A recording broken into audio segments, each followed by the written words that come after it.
Sabirin vəfatı millət üçün bir ziya-i əbədidir. Bir zərbəyi fəlakətdir ki, onun ağrısını millət öz vücudunda hələ sonralar dərk edəcəkdir. Abbas Səhhət. Molla Nəsrəddin jurnalının 30 aprel 1911-ci il tarixli nömrəsində Şamaxıdan göndərilən məktubda 2 ay Tiflisdə müalicə ediləndən sonra Şamaxıya qayıdan Sabirin bir dinara möhtac olduğuna diqqət cəlb edilərək biçarəyə maddi kömək ümid edilir. Jurnalın 22 may tarixli nömrəsində isə Qori Müəllimlər Seminariyası Azərbaycan şöbəsinin müdiri Firudin bəy Köçərlinin bəradərim Cəlildən çap olmağını iltimas edirəm. Başlıqlı məktubu dərc edilir. Firudin bəyin məktubu xahiş və ümid xarakterli deyil, bir ultimatumdur. Buyurun, oxuyun. Bizi dərin fikrə salan bizim bu qədər bihimmət, biqeyrət olmağımızdır. Qədir bilməməyimiz və əmək itirməyimizdir. Hacı Seyid Əzimin dəsti pərvərdəsi olan Sabir kimi xoştəb şairimiz, əhli qələmimiz ehtiyac və zillətdən xəstə olub yatır. Amma biz onun yoxsulluğundan və ağır naxoşluğundan bixəbər və qafil oturmuşuq. Onun varlığı ilə yoxluğu halımıza xələl yetirmir, keyfimizi pozmur. Bizi bu qədər geri salan səbəblərdən birisi də bu qəflət və bu qədirşünaslıq deyilmi?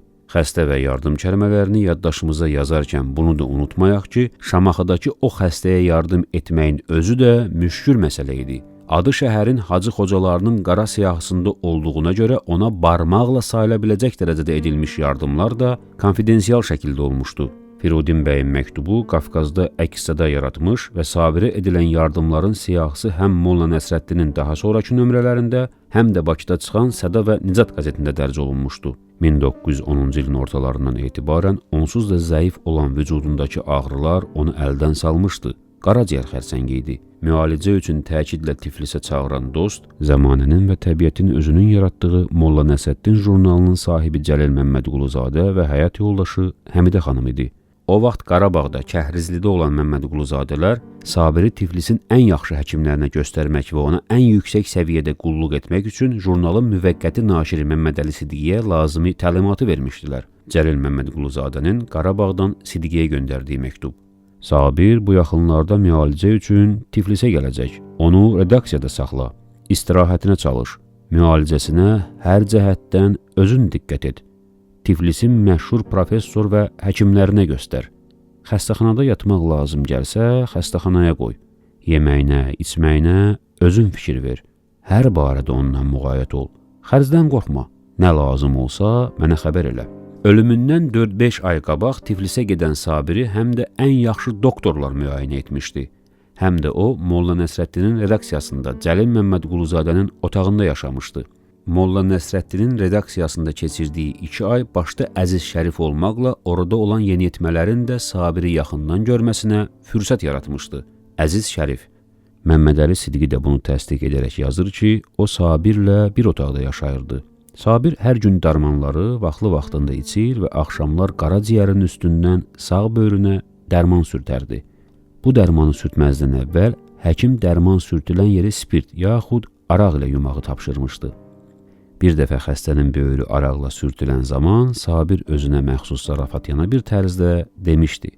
Xalq arağı qarnının içinə töküb keyf çəkir. Mən bədbəxt isə qarnımın üstünə sürtüb əziyyət çəkirəm.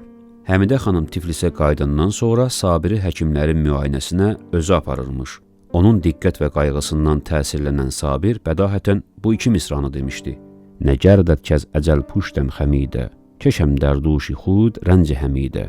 Əgər əcəl imkan versə, Həmidənin xəcalətindən çıxacağam. Tiflisə müalicəyə getməsinə baxmayaraq, Sabir Molla Nəsrəddin jurnalının hər nömrəsinin hazırlanmasında yaxından iştirak edirmiş. Arabir Məmmədəli Sidiqiyə deyirmiş ki, dur gedək şeytan bazarına, İslam aləmindən bir ilham alaq, gəlib sonra işləyək.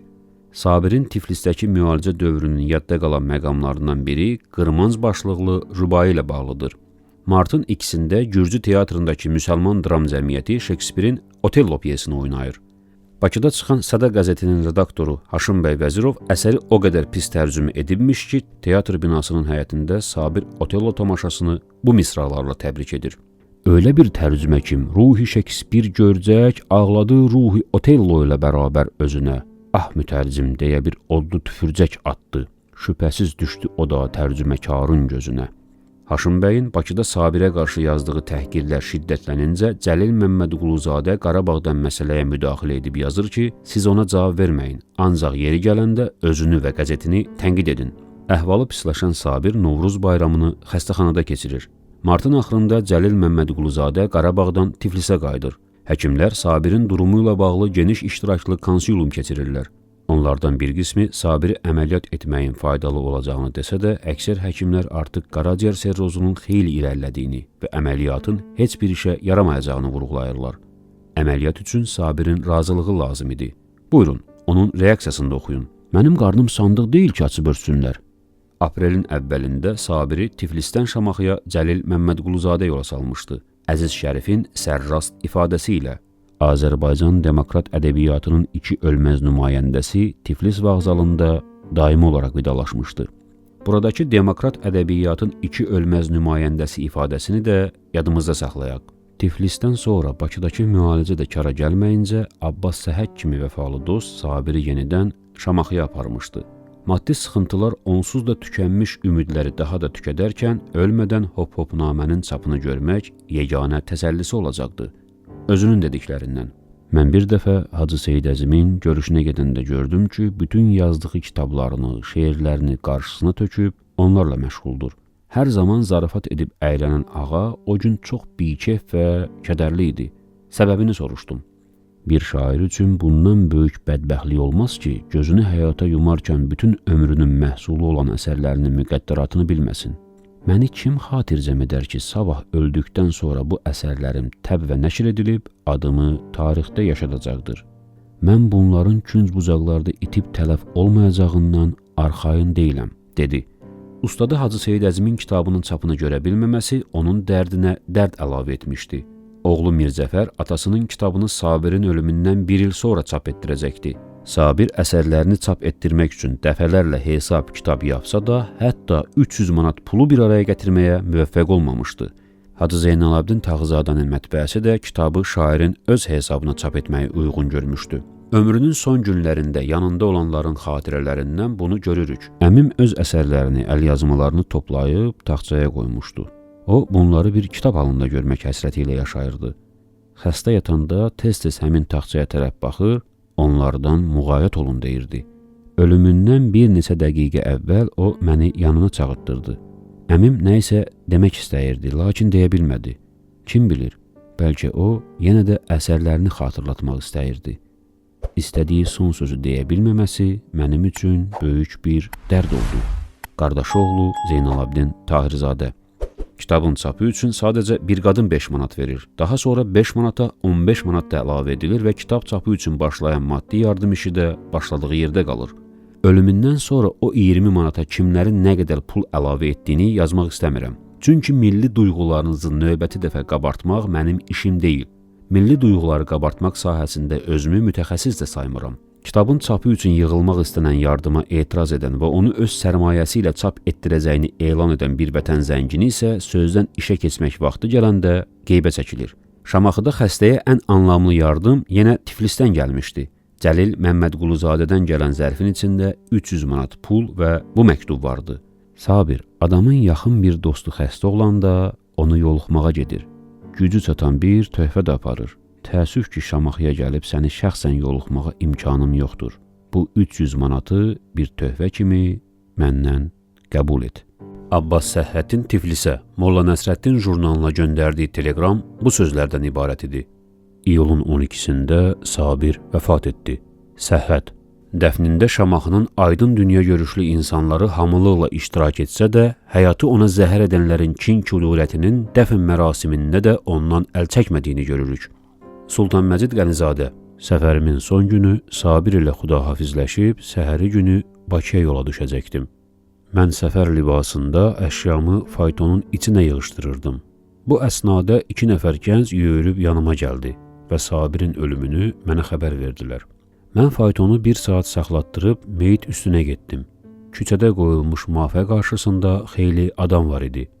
Cənazə dəfnə hazır olduqda ziyalı cavanlar müafəni əlləri üstünə qaldırıb Qalabazar məscidinin qarşısında küçə ayrıcında yerə qoydular.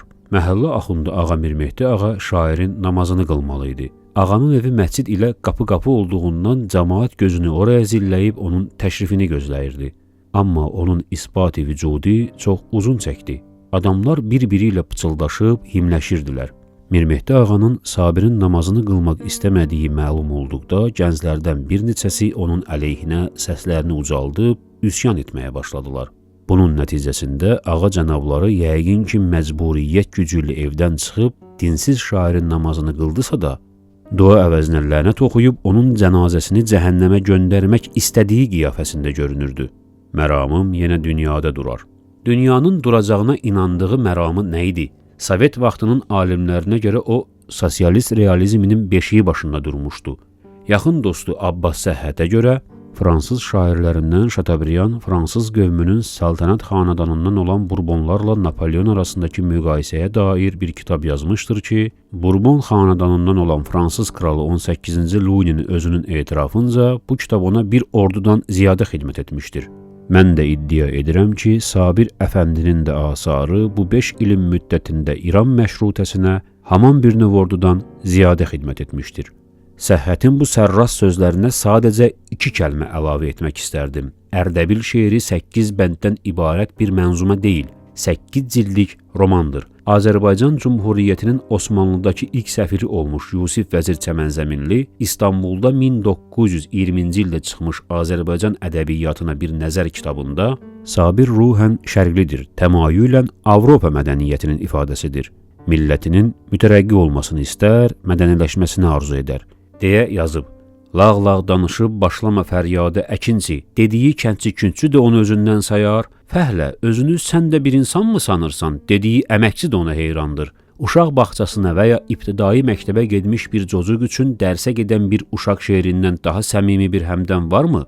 Axı o, həm də çox səmimi bir qəzəl ustasıdır. İstəsən könlüm kimi zülfüm pərişan olmasın, ol qədir cövr etmənə ki, ah etmək imkanı olmasın. Bu beyti indiyə qədər neçə müğənninin ifasında dinləmisiniz? Onun ayinəsində özünü əyri görən qıraxmal kaustuklu intelligentlər və 9 yaşındakı qızı siğə etmək istəyən qırmızı saqqallı kişilər isə ondan xoşlanmaz. Sabir dinə qarşı deyildi. Aya, oxumazlar nə üçün dini bölənlər, kanuşi ən rəmzini Quran arasında? Misralarının müəllifi sizcə dinsiz ola bilərmi? Ol şəhidanın salam olsun rəvani pakına. Tüm bu xidmətlər bütün İslamadır, insanadır. Afərinim himməti valayı səttərxanadır. Bəs bu misraların müəllifi necə? İslama qarşı olan hansı yazar şəhidlik mərtəbəsinə salama durar və ya insan kəlməsindən əvvəl İslam kəlməsini işlədər? Ömər Faiq Nemanzadənin İslamda qadının qiyafətinə həsr olunmuş məqaləsi, dəliqanlılar, hampalar, zorbaların sərt reaksiyasına məruz qalanda Sabirin yazdığı bu sətirlər onun Qurana nə qədər sayğılı olduğunu göstərmirmi? Hərə Qur'ana verir istədiyi mənanı. Aç oxuy bunlara gör Həzrəti Qur'an nə deyir. Deməz Allah 2 mənalı sözü qullarına. Bu qədər anlamışam, başqa sözü bilməyirəm. Xatirələrdən öyrənirik ki, xəstəliyin verdiyi dayanılmaz əziyyət onu dəfələrlə intiharın eşiyinə gətirib. İntihardan vaz keçməsinin səbəbini buyurun, özündən dinləyin. Dünyadan və həyatımdan bizarəm, bərabər. Yəqin et ki, şərən məsul olmasaydım, kəndimi məsmum edər və dünyanın əzabından xilas olardım. Hansı dinsiz adam intihar etməməsinin səbəbini şəriət qarşısında məsuliyyət daşımaqla izah edər? Yox, burada onun dindar olduğunu sübuta çalışmıram. O, qaranlıqla aydınlığın əbədi mübarizəsində oppozisiyanın aydınlıq tərəfini şərəflə təmsil edirdi. O, dinin insan vicdanındakı yerinə son dərəcə hörmətlə yanaşan və dinin insan həyatındakı yerinin çərçivəsini dəqiq görən bir aydın idi. Onun hədəfi din yox, din tacirləri idi. Hədəfi düzgün müəyyənləşdirdiyinə görə din tacirlərinin də onu əks hədəfə alması təbiidir. Onu din düşməni elan etməsələr çörəkləri hardan çıxar? Ölümündən 100 il keçəndən sonra da bu durum dəyişmədi, 200 il keçəndən sonra da dəyişməyəcək. Şəxsiyyət vəsiqəsi. Millət məfhumunu ədəbiyyatın səhifələrindən nizami şəkildə küçələrə çıxaran ilk adam idi. Qaç oğlan, qaç, at basdığı millət gəlir. Osmanlı və İran əhalisinə də bu düşüncəsini təlqin edib. Bugün Türkiyənin aydın təbəqəsinin ən çox sevdiyi mənzum əsər onun Qorxuram şeiridir. Ölümündən 100 il sonra Türkiyə onun hansı müsəlmandan qorxduğunu dərk etməyə başladı. Ən böyük demokrat və insan haqları müdafiəçisi idi. İnsanlara hürriyyət, millətlərə istiqlal şüarının təməlində onun kim ki insanı sevər, aşiqi hürriyyət olur. Bəli, hürriyyət olan yerdə də insanlıq olur. Misraları durmurmu? Millət və demokratiya. Bu qədəri bəs edirmi? Eşitmirəm, bərkdən bağırın, ey məmləkətimin Sabirdən xəbəri olmayıb idxal demokratiyaya iman gətirən intel dantelləri. Önəmli qeyd. Sabir haqqında qiymətli əsərlərin müəllifləri olan Milli Elmlər Akademiyasının mərhum müxbir üzvləri Əziz Mirəhmədovun, Abbas Zamanovun, Yaşar Qarayevin, Molla Nəsrəddin necə yarandı? Kitabının müəllifi Professor Əziz Şərifin və sannaməçi, təzkirəçi, ədəbiyyat və incəsənət tarixçisi Qulam Məmmədlinin ruhları önündə baş əyirəm.